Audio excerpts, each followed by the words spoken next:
રક્ષાબંધન પર્વે રાજપીપળા શહેરના બ્રાહ્મણો દ્વારા 84ની વાડી ખાતે સામૂહિક રીતે યજ્ઞોપવિત બદલવામાં આવી હતી.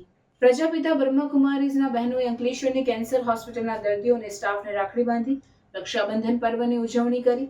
સાથે જ અંકલેશ્વરની અનેક સંસ્થાઓમાં બ્રહ્મકુમારીઝની બહેનો દ્વારા રક્ષાબંધન પર્વની ઉજવણી કરવામાં આવી હતી.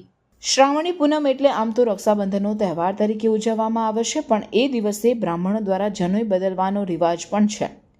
સમગ્ર વર્ષ દરમિયાન બ્રાહ્મણો આ દિવસની આતુરતાથી રાહ જોતા હોય છે. પૂનમના દિવસે બ્રાહ્મણો એક જ જગ્યાએ ભેગા થઈને શાસ્ત્રોક્ત રીતે વિધિ કરીને જનોઈ બદલતા હોય છે. નર્મદા જિલ્લા સહિત સમગ્ર રાજ્યમાં શ્રાવણ માસની પૂર્ણિમા, જેને શ્રાવણી પૂનમ તરીકે ઓળખવામાં આવે છે, ધર્મભાવ સાથે ઉજવાઈ રહી છે. આ અવસર પર બ્રાહ્મણ, વૈશ્ય અને અન્ય પરંપરાગત સમાજોમાં જનોઈ બદલવાની વિધિ કરવામાં આવે છે.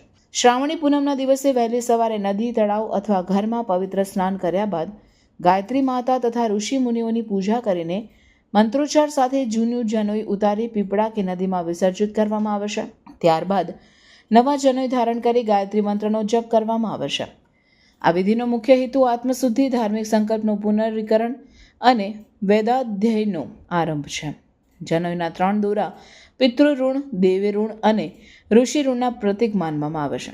વિધિ પૂર્ણ થયા બાદ બ્રાહ્મણ ભોજન, અન્નદાન તથા ગરીબોને દાન આપવા જેવી ધાર્મિક પ્રવૃત્તિઓ પણ કરવામાં આવે છે. આ પ્રસંગે સમાજના વડીલો અને પંડિતોએ શ્રાવણી પૂનમને આધ્યાત્મિક ઉર્જા પ્રાપ્ત કરવાનો ઉત્તમ અવસર ગણાવી યુવા પેઢીને પરંપરા જાળવવા માટે પ્રેરણા આપી હતી.